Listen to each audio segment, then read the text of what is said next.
ଶ୍ରୀକ୍ଷେତ୍ରର ଅଗ୍ରଣୀ ସ୍ୱେଚ୍ଛାସେବୀ ସାମାଜିକ ଓ ସାଂସ୍କୃତିକ ଅନୁଷ୍ଠାନ ମିତ୍ର ସଂଘର ରୌପ୍ୟ ଜୟନ୍ତୀ ସୋମବାର ସନ୍ଧ୍ୟାରେ ଶରଧାବାଲିସ୍ଥିତ ମୁକ୍ତାକାଶ ରଙ୍ଗମଞ୍ଚରୁ ଉଦ୍ଯାପିତ ହୋଇଯାଇଛି। ମୁଖ୍ୟ ଅତିଥି ଭାବେ ରାଜ୍ୟସଭା ସାଂସଦ ସୁଭାଶିଷ ଖୁଣ୍ଟିଆ ଯୋଗଦେଇ ଶ୍ରୀ ଜଗନ୍ନାଥଙ୍କ ପ୍ରତିମୂର୍ତ୍ତିରେ ପୁଷ୍ପମାଲ୍ୟାର୍ପଣ ସହ ପ୍ରଦୀପ ପ୍ରଜ୍ୱଳନ କରି କହିଲେ, ମାନବ ସେବା ହିଁ ମାଧବ ସେବା। ଶ୍ରୀକ୍ଷେତ୍ର ମାଟିରେ ସେବା କରି ମିତ୍ର ସଂଘ ଆଜି ଓଡ଼ିଶାରେ ପରିଚିତ ହୋଇପାରିଛି। ସେବା ମନୋଭାବ ନେଇ ସେ ସମାଜରେ ମିତ୍ରତା ସ୍ଥାପନ କରି ଲୋକଙ୍କ ପ୍ରିୟଭାଜନ ଓ ବିଶ୍ୱସନୀୟ ବଜାୟ ରଖିଛି।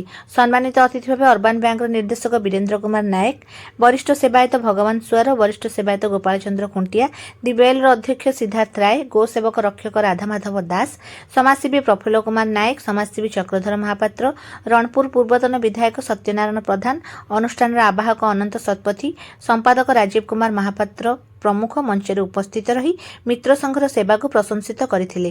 ମିତ୍ର ସଂଘ 2000 ଡିସେମ୍ବର 19 ତାରିଖ ଠାରୁ ସେବା ଆରମ୍ଭ କରି ଆଜି 25 ବର୍ଷ କାଳ ଝଡ଼ ଝଞ୍ଜା ଓ ବିଭିନ୍ନ କଷ୍ଟ କରି ଲୋକଙ୍କ ପାଖରେ ପହଞ୍ଚି ପାରି ସେବା ପ୍ରଦାନ କରିଥିବାରୁ ଅତିଥିମାନେ ସେବା ଅନୁଷ୍ଠାନ ମିତ୍ର ସଂଘର ପରିବାରକୁ ଭୂୟସୀ ପ୍ରଶଂସା କରିଥିଲେ। ଅନୁଷ୍ଠାନର ସଭାପତି ସୁବାସିନୀ ଶତପଥୀ ଅଧ୍ୟକ୍ଷତା କରିଥିଲେ।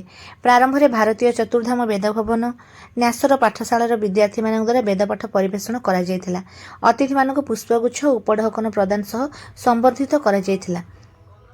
ପୁରୀ ମନୀଷା କଳାନିକେତନର କୁନି କୁନି କଳାକାରମାନଙ୍କ ଭଜନ ନୃତ୍ୟ, ସୁନା ଝୁଲଣାରେ ଝୁଲୁଛି କନେଇ, ହାଏଗୋ ଯଶୋଦାରାଣୀ, ଲିଙ୍ଗରାଜ କଳାନିକେତନର ସମ୍ବଲପୁରୀ ନୃତ୍ୟ, ମା ସମଲେଇ, ମହୁଲି ଲାଗିଛିରେ, ମହାବୀର ଡ୍ୟାନ୍ସ ଗ୍ରୁପର ଜଗନ୍ନାଥାୟ ନମ, ନଟରାଜ ଡ୍ୟାନ୍ସ ଗ୍ରୁପର ସମ୍ବଲପୁରୀ ନୃତ୍ୟ, ଡାଲଖାଇରେ ଓ ଆଦିବାସୀ ନୃତ୍ୟ, ନୀଳାଦ୍ରି କଲଚରାଲ ଏକାଡେମୀର ସମ୍ବଲପୁରିଆ ଫୁଲରେ ଲକ୍ଷ ଟଙ୍କା ଚାଲିରେ ଓ ଆଦିବାସୀ ନୃତ୍ୟ, ଏସିଏସ୍ ଡ୍ୟାନ୍ସ ଗ୍ରୁପର ରିମିକ୍ସ ଡ୍ୟାନ୍ସ, ଜଗନ୍ ଡ୍ୟାନ୍ସ ଗ୍ରୁପର କଳାକାରଙ୍କ ଆଧୁନିକ ଡ୍ୟାନ୍ସ, ଧମାକାରେ ଦୁଲିକିଲା ମଞ୍ଚ, ଢିଙ୍କି ଦେ ଦୁଲିକେଇ ଦେ ସମା କୁଟେ ଧାନ, ବିଶ୍ୱଜିତ ବିଶ୍ୱାଳଙ୍କ ନୃତ୍ୟ ଦେଖି ବିମୋହିତ ହୋଇଥିଲେ ଦର୍ଶକ। ସରସ୍ୱତୀ ଡ୍ୟାନ୍ସ ଗ୍ରୁପର ନୃତ୍ୟ କଳାକାର ନୃତ୍ୟ ପରିବେଷଣ କରିଥିଲେ। ଏହି ଅବସରରେ ବିଭିନ୍ନ ସେବା କ୍ଷେତ୍ରରେ ସଫଳତା ଅର୍ଜନ କରିଥିବା ବିଶେଷ ବ୍ୟକ୍ତିମାନଙ୍କୁ ଅତିଥିମାନଙ୍କ ଦ୍ୱାରା ଉପଢୌକନ ପ୍ରଦାନ ସହ ସମ୍ବର୍ଦ୍ଧିତ କରାଯାଇଥିଲା। ଅନୁଷ୍ଠାନର ଉପସଭାପତି ଆଲୋକ କୁମାର ମହାନ୍ତି, ସହ ସମ୍ପାଦକ ସସ୍ମିତା ଶତପଥୀ, ଅନୁଷ୍ଠାନର ଉପଦେଷ୍ଟା ତଥା ସାମାଜିକ କର୍ମୀ ଦେବାଶିଷ ଦାସ, ପ୍ରଧାନ ଶିକ୍ଷକ ବୀରେନ୍ଦ୍ର ମହାନ୍ତି, ଅବସରପ୍ରାପ୍ତ ପ୍ରଧାନ ଶିକ୍ଷୟିତ୍ରୀ କୃଷ୍ଣା ମହାପାତ୍ର, ପୂର୍ବତନ ପୌର ସଦସ୍ୟ ସୁଦର୍ଶନ ସାହୁ ପ୍ରମୁଖ ଉପସ୍ଥିତ ରହି ଉତ୍ସବକୁ ପରିଚାଳନା କରିଥିଲେ।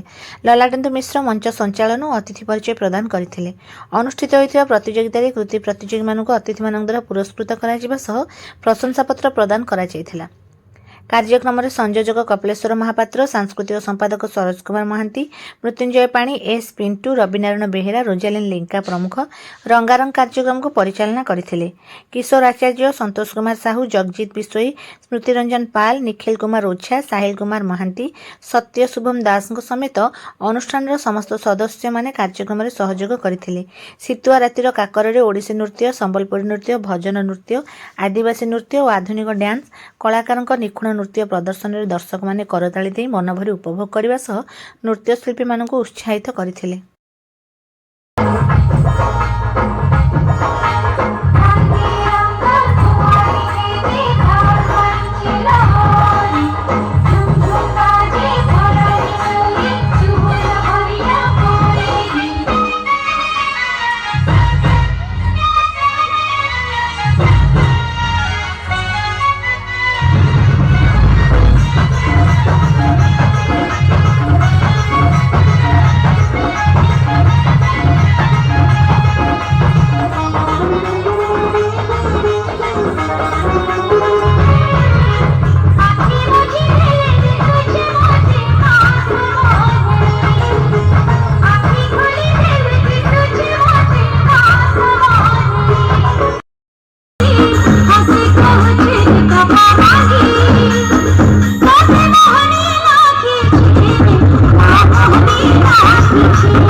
ଯେତେବେଳେ ଭାରତର ଅନ୍ୟାନ୍ୟ ରାଜ୍ୟ ଉନ୍ନତିର ପଥରେ ଅଗ୍ରସର ହେଉଥିଲେ, ସେତେବେଳେ ଓଡ଼ିଶାର ଏକ ଛୋଟ ଜିଲ୍ଲା କନ୍ଧମାଳର କିଛି ଜନଜାତି ସେମାନଙ୍କ ରୀତିନୀତି ଓ କଳା ସଂସ୍କୃତିକୁ ନେଇ ବଞ୍ଚୁଥିଲେ।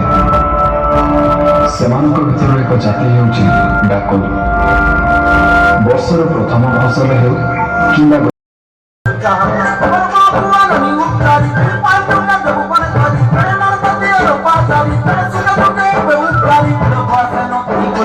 Hari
पैसा संग्रह कर सेवा कर